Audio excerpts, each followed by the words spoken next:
A couple of weeks ago, Eric started an Instagram campaign to raise awareness for the rainforest.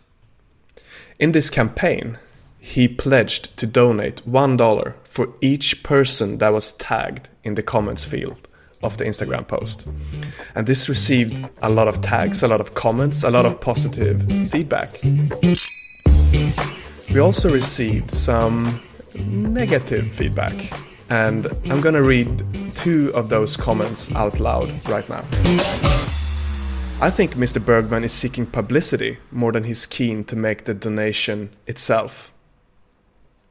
And seriously, Eric, if you want to donate money, why don't you just do it? Your campaign creates no value at all, other than just being some cheap advertisement trick for your own personal brand. And hey, if you're new to this podcast, Eric Bergman is the founder of our organization Great.com, a company that will give away 100% of its profits to charity. Eric, good morning. Good morning. Thank you. And I'm here with my friend Emil since 10, 15 years, maybe one of the smartest guys I know. And he's also the host of this podcast and the first person in to join me on the great mission of Great.com. So happy to be here with you once again. The great mission of Great.com. Love it. And thank you for the introduction. Now, why do you think you choose to make this donation publicly? Why do you think people choose to not do that? Why do you think people choose to keep donations to themselves and not tell anyone about it? Well, I think that's the most common approach to charity. And I see for a long time that was the only thing I did. The first donations, most of the donations I've done, I haven't barely told anyone about, and I've definitely haven't done it public. So I've just done it, let's call it privately for myself. And yeah, how about you? What's your approach to this? Okay, so I kind of made small charity donations through my life, just 10 euros here and there. The first real big donation I made to a charity organization. And honestly, just saying this on a podcast is making me cringe a little bit. And I would like to explore that emotion soon. But so I had played poker professionally for 10 years, and I made some money from that. And a lot of those winnings are tax-free. So I felt like it felt morally correct to want to give that money back to society. Not all of it, but a little bit, somehow. And my problem was that I felt like if I'm donating to a big organization like Doctors Without Borders, I can't really know where that money is going to go to. And so I was thinking these thoughts. And then at the same time, a friend from my high school approached me and said he wanted to start this project in Ghana, where he wanted to collect laptops from Sweden and get them down there and do IT education from children. So I thought that sounded like a really great idea, and I wanted to support this cause. So I donated to him. Well, I financed the startup of the project, and I think I put in about $15,000 into this project over the first year. And I choose to keep that to myself. And the biggest reason for that, well, honestly, I didn't even consider really telling anyone about it, or especially not going public on social media. And I think the main reason that I didn't do it was that I was afraid to get exactly those kind of comments that you got now on your campaign. So you mentioned that you cringed just thinking about saying that now. Do you feel the same thing now? I mean, this is, I don't know, what's 4 years ago? And this is the first time you're talking about it. I actually haven't heard that number before. You haven't? No, you haven't told me how much. I know that you've been supporting them, but you never told me that it was such a big amount. Okay. Yeah, I'm cringing. It feels like, I guess I always kind of had the perception that if charity should come from a pure place, I shouldn't be kind of bragging about it or telling people about it. So let's head over there, because I think that's an interesting aspect. Why do you think this is such a taboo? Why do you think we have that feeling? I don't know. I think I'm afraid to get judged for kind of showing off that I had that money to spare, or that I'm making other people feel bad in comparison because they might not be in a position where they can make that kind of donation. Okay. Yeah, that makes sense. Because something that fascinates me and that I'm very interested in why that is that it feels like in society it's okay to be proud over a Rolex watch or a car. But for some reason it's not okay to be proud of charity or doing good. And I have been proud of exactly those things. So it makes no sense for some reason. It really doesn't. So I wonder, and now I haven't thought this through, I'm just talking out loud.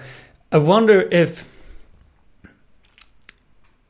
it's because of marketing kind of around and what celebrities does then, that it's okay. We see these Rolex watches on television all the time, so it's kind of okay to be proud of it, but we don't see charity in that way. So if the celebrities are proud of it, then it's okay for us regular people to be proud of it. Or what do you think? I definitely think that plays a big part of it. And I also think that, because now obviously we have given this some thought, and we have an idea, believe it or not, that we want to propose in this episode, that there's a big positive effect of making charity donations public. But I had never given any thought to that idea when I made those decisions. I didn't understand that, okay, if I make a donation, that can inspire other people to do the same, and also the organization gets marketing, obviously. So I didn't think about that. And I think if I knew, I would have been more likely to be uncomfortable, if that makes sense. So you basically never even considered why would someone donate publicly and how could there be a positive effect of that? Yeah. No one had talked about it to me about that idea. I hadn't given charity any thought at all when I made this donation. Yeah, it's a valuable point. Right. So now you have made donations before that were that you kept to yourself, but now you choose to make this rainforest campaign public on your Instagram account. What was the logic behind that?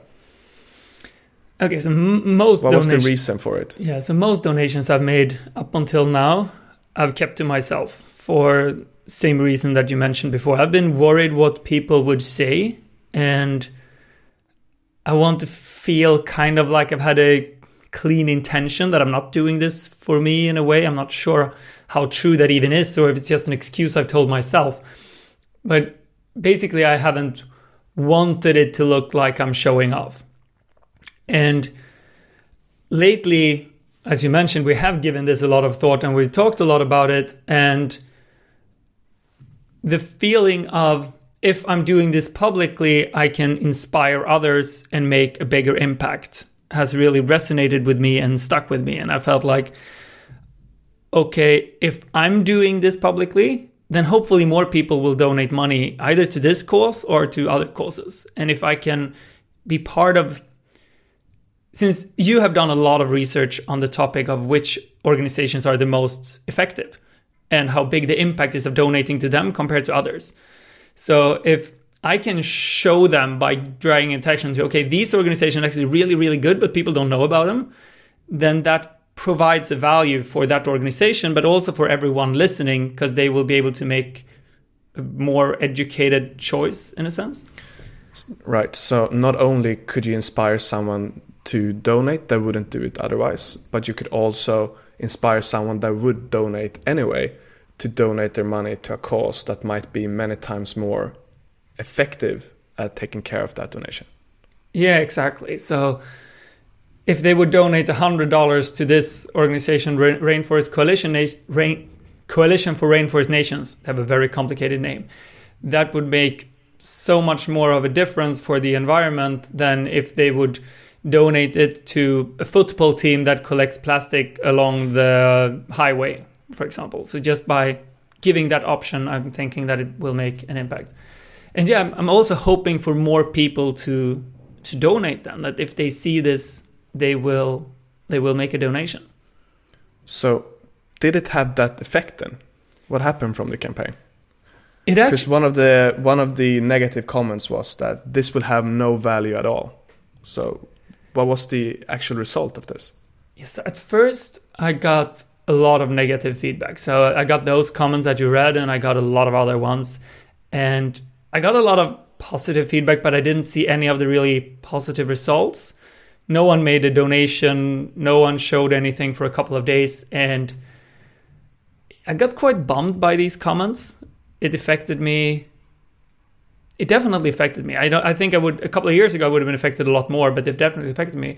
But then a woman named Fuki, a Swedish blogger, she reached out publicly and said, "Oh, wow, this is such a cool thing. I want to do the same thing." And she said that I will add 1 krona to each dollar that Eric donates. And that krona is like 10 cents. So that's suddenly just an added value of 10% on each donation that I was doing. And it was a huge relief to get that message and see her spreading the message as well. Because suddenly, okay, this is hard rock on evidence that it works. It will create an impact. It will make a difference. And then I got more messages after this. Someone started donating $500 every month, and set up a monthly donation.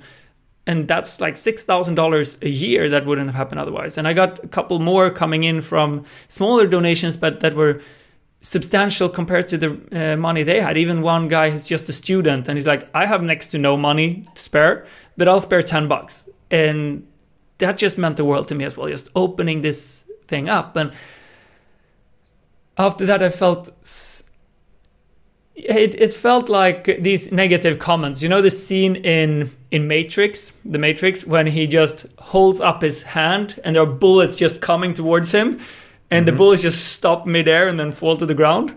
Yeah, whenever the negative comments came after that, I was like holding up my hand and like, you can't touch me. And it was so much easier dealing with all this, because now before it was a theory that I would create value this way, put myself out there, and the theory would be that it created more value.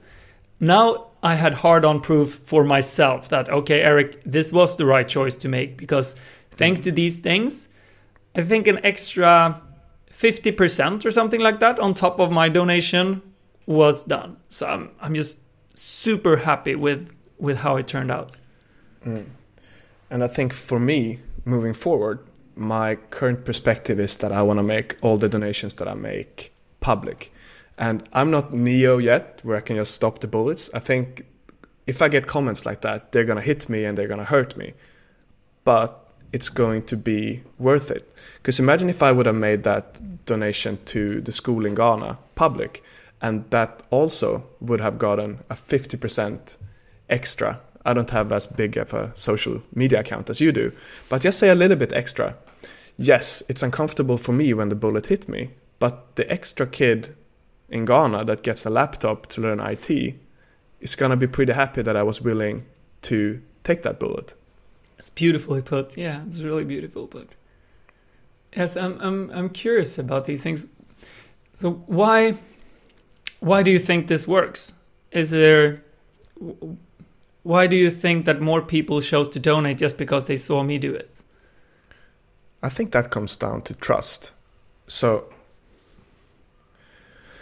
one of the reasons that I didn't make any donations before I made that donation to IT for Children was that I don't know enough about these big organizations to know what will my money do. But when this guy Torsten, that I went to high school with, came to me and said, can you help me finance this? I said, I don't know if this is a good idea, but I trust you because I've known you for 10 years.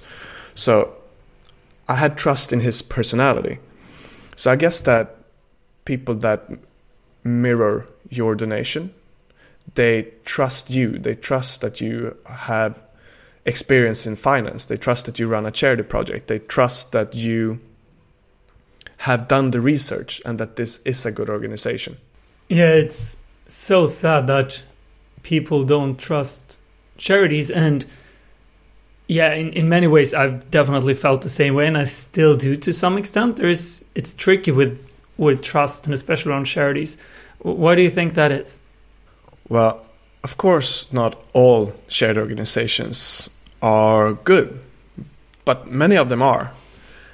The field as a whole, I think, gets a bad rep in media, and that is because of what is worthy for news to write about. So let's say that the organization Save the Children saves a child. Then that's not really news, is it? It's just what they do. But let's say instead that an employee of Saves the Children that probably has 10,000 employees, let's say that one guy fucks up and goes to a brothel.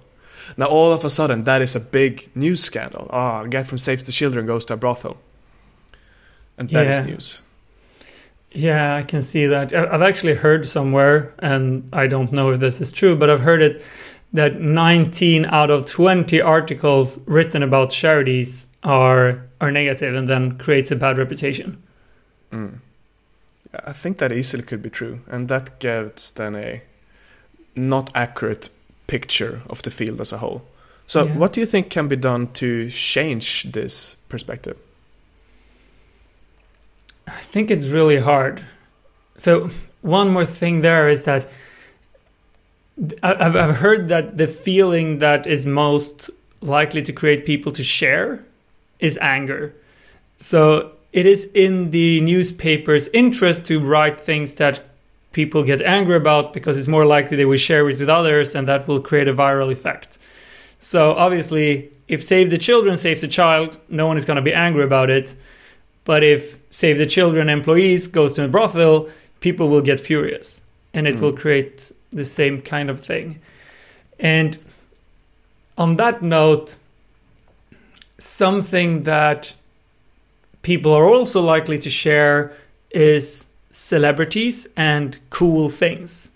So if charity could kind of be a cool thing, something that people were proud of, something that celebrities spoke more about, then maybe that could be the same kind of situation happening there, that media would pick it up and start talking about it as something good, because suddenly we create more positive vibe about it. So how would anyone be able to make it cool, you think?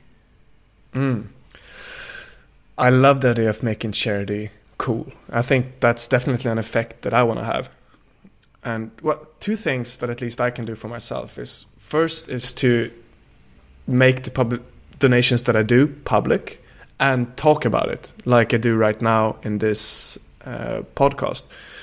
And another thing is, if I'm on the other side, let's say someone else is making a public donation, that it's important for me that I give that person praise. Maybe I share what this person is doing, and also not give negative comments. Oh, I love that. I think it's the very least that I can do, is to not be a hater. So something that you could do, even if you're not donating yourself, is to lift up someone else who's donating, and it's actually going to have a very positive effect, because it will make it more likely that this person will donate again. It will make more people see it. So you don't even have to donate publicly yourself to create a public buzz about it. Of course. So let's say I haven't thought about that before. Let's say your campaign then. A student is reaching out to you and saying, I don't have any money, but I can muster up $10. And that is beautiful. And at the same time, if he would have shared your post in his whole network on social media, he would have probably reached, let's say he reaches 300 people. That is free marketing for the organization to 3 people. That is probably worth more to them than the $10 donation. Yeah. Yeah, so in Great, we have this approach that anyone in the team can choose to lower their salary and will donate that money to charity or to the environment, and I will double that donation to make it more substantial and giving an incentive to do that. And you're choosing to lower your salary with 10%, which is 3,600 euros a year. And are you going to choose to start doing this publicly then, or what's going to be your approach to this? Yeah, for sure. I think that is a great idea, especially because I live in a country like Sweden, and it's one of the richest countries in the world. I think almost everyone in Sweden is top 5% richest people if you look at it globally.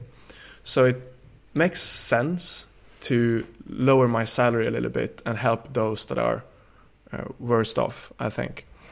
And this is an idea we got from the Effective Altruism forum. And I want to spread What's the Effective Altruism forum? So it's this community that is looking to find ways to find the most effective charity organizations.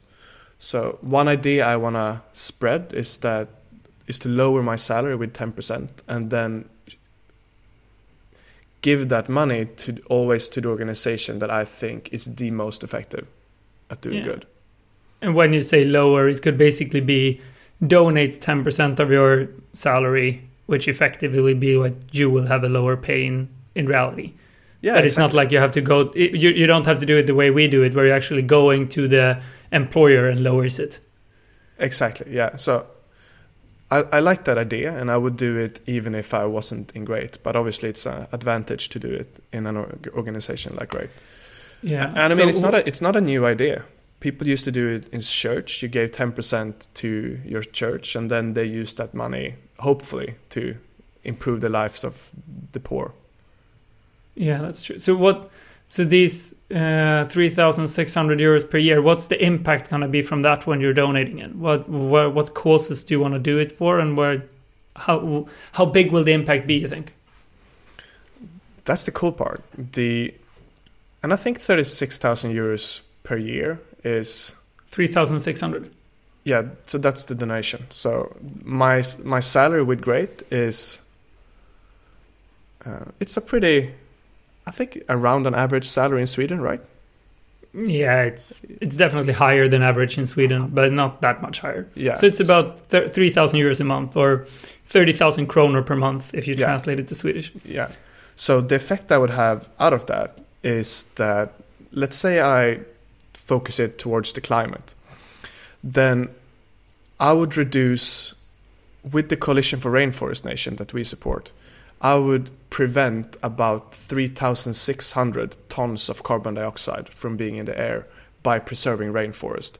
And that would mean that my climate effect, carbon dioxide wise, would be 0.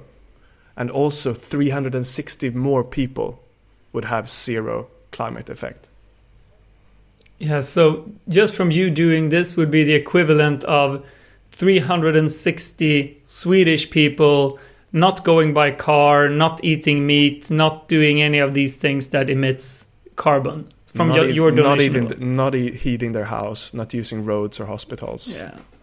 That's 360. That's really people. cool. And this goes down to the research that Founders Pledge did, right? For how exactly. Much? Yeah. And I think the cool thing about this opportunity is that for me, stop driving would be kind of a big sacrifice. Stop flying would be tricky because we live in a country that is far up in north. And stop eating meat would also be a big sacrifice for me. So they would be similar sacrifices to lowering my salary with 10%. But the effect I would have out of that decision is so huge because of how effective those organizations are. And let's say instead that my thing is not the climate, but I want to help people. I want to help the poorest people in the world. Then a top-ranked cause is an organization that is giving out medicine that prevents malaria in really poor countries. So mosquito nets, right? Not medicine. Well, last year it was mosquito nets, but this year the top-ranked malaria prevention organization, they're giving out a medicine that is preventing malaria in high seasons. I didn't know that. So some kind of a temporary vaccine then? That is my understanding of today, yes. And me lowering my salary with 10% for 1 year would protect 600 people from malaria during that year. Okay, so for 3,600 euros, that would be enough to give 600 people this medicine for the entire malaria season. Yeah. And Wow. not having malaria is obviously giving huge opportunities for people in these countries. Children get less sick, they can go to school more, they can spend more time improving their conditions instead of spending time being sick in malaria. Yeah, that's really cool. So to me, this sounds like another thing then that's worth doing to make charity cool or make people proud of it. Being able to show how big of an impact it is. I mean, imagine if you just saw, if you're standing on a stage, let's say that, and there is 600 people in front of you. That's a lot of people. And you are doing something very important and meaningful for all of those people. That's a powerful feeling to think. It's huge. And 600 people, that's a big school. And I'm going to end up preventing that real people are dying. I'm going to prevent that real children are dying. Yeah, that's really cool. And those children, and imagine now again that I can do this donation and keep it to myself. But let's say I do it publicly and I get 10% extra effect out of this donation, which is not unlikely. I mean, you did that. I mean, that is, in this example, that would be 60 people that are getting prevention from malaria that otherwise wouldn't. Yeah. And those people don't think that I'm bragging, obviously. Yeah, no, those 60 people are just going to be very happy. No. Yeah. And malaria is a nasty disease, so being able to protect someone from it is very powerful. And they're going to be way more happy than I'm going to be uncomfortable sharing. That's an interesting perspective. Yeah, they're going to be way more happy than you're going to cringe a little bit and be a little bit uncomfortable, and they're going to be healthy. I really like that perspective. I haven't thought about that. I'm not going to malaria cringe. I heard the same guy that founded the IT for Children project, he got malaria. He said it was horrible. Like you get this, fever spikes, and he said it was awful. Yeah, so talking more about the effects and explaining the effects, I think that's a really cool aspect of this. How much impact it actually has is definitely key ways to do this. Yeah. So what are some of the other effects that you had from doing this? You touched upon this earlier, like free advertising for charities. So when we're doing this publicly, I got on this Instagram post, I got over 12,000 comments, and more than 50,000 people came to my profile, read this post, or at least saw everything around it.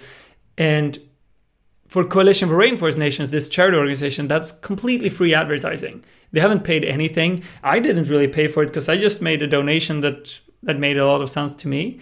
And that's just advertising that no one has paid for. So by doing this publicly, it creates a buzz around Coalition for Rainforest Nations, which I love. I want them to have as much attention as possible. There were a bunch of newspaper articles writing about it, and they mentioned this organization. They wouldn't have done that otherwise. So it created those extra donations that you can actually see and kind of measure how much money was that. But it also created then an understanding, a teeny tiny bit of understanding for 50,000 people on this who read this, and probably a lot of understanding to, let's say, 1% of those maybe actually went and read up on this organization and did something. And that's 500 people who actually looked into this and started learning. And that's a huge impact, even though I can't say they donated money now or it happened anything now. But that kind of advertising and that kind of conversation got to be worth a lot. And I don't know how much, but that's just, that advertising is a really cool thing to think about. Especially if it happens over and over again and more people do the same thing. Yeah. Imagine if many people did free advertisement for good charity organizations. Yeah. I think a lot of the problems we have today would have been closer to being solved. Yeah, I completely agree. Completely agree. Let's switch gears a little bit because I want to talk about a phenomenon. Tricky word to say? Phenomenon? It sounds like... That sounds like a Pokemon. No, it sounds like, Finding Nemo, the movie, when he's want to say, where do you live? An anemonimo. A phenomenon. Okay, you want to talk about a phenomenon. Yes. So if any... Imagine you're on a... Damn it. I'm going to make a dramatic story now, and we're laughing. Okay, I'm building it up. Bum, bum, bum. Boom. Okay, boom. Imagine you're on a street and it's full of people, and all of a sudden, bam! there's a car crash. Chaos everywhere. Wheels are flying around. And 2 cars are broken. There's obviously this huge and very serious accident. And people are standing around these 2 cars, just paralyzed. And no one is doing anything. And why do you think that is? Well, first and foremost, I think you're wrong. A lot of people will bring up their phone and start taking pictures. Blocking the ambulance. Yeah. Yeah, so what you're going for here is referred to as the bystander effect. And it basically means that when a lot of people see something happens and none of them is really responsible and no one takes charge, it's very easy that people just stand there. But if just one person takes the lead in this situation and say, hey guys, let's do this, a lot of people will jump in. But it's so easy to just be paralyzed and think someone else will deal with this. So there can actually be a car crash, it can be an accident, and no one does anything because, well, someone else can do it. Isn't that exactly what Greta Thunberg is doing? Everyone sees that an accident is happening, but no one is doing anything because no one is taking the lead. Yeah. And then she's going out to protest, and now more people are going out to protest. Yeah, it's actually a really good explanation for it. And I think that's... So when I've been reading about this with charity and stuff, the bystander effect is explained like a big part of why people chose not to donate to things. Because we think that someone else will deal with this problem, someone else will solve it. But if someone takes charge and shows the way, I think this is a reason why a lot of people chose to donate when I did this very publicly, is that it's enough that one person really goes for it and people see, hey, if that guy's doing it, then I can do it. And you can kind of tag along on the same way. And I think this is a really cool concept that probably deserves a podcast in itself. But yeah, I'm not going to dive deeper into it now. I think that is very true what you're saying. And probably the greatest threat to our planet is the belief that someone else will save it, that someone else will do the work. So, hey, if this resonated with you, we have set up a page on great.com/donation. And if you go there, it will take you to a page where you can read up more about the rainforest organization that we are supporting. You're way out of there, so I'll just take over from here. So what we've done is that if you go to great.com/donation, it will take you straight to this organization, Coalition for Rainforest Nations. Right. And you will go straight to their donation page. And the thing is that website is really complicated to understand. If you're not a scientist, you're just not going to understand it. So if you trust our judgment on the research in this, just donate money to this organization. And if you resonate with what we've been doing here, and you're a really brave person, then do this publicly. Share it on your Facebook page or on Instagram or whatever. And if you want, then send it to us. And I will be so proud to share this, and so will Great be on our channels to show that this actually had an impact. And if you want, we'll take your name out of it and we'll just start slow and not going too public straight away. And if you want to put your name out there, we are so happy to show the world what a brave person you are for doing this. We sure are. And that's a great place to wrap up, I would say. So Eric, I'll see you the next week. See you the next week. Thank you.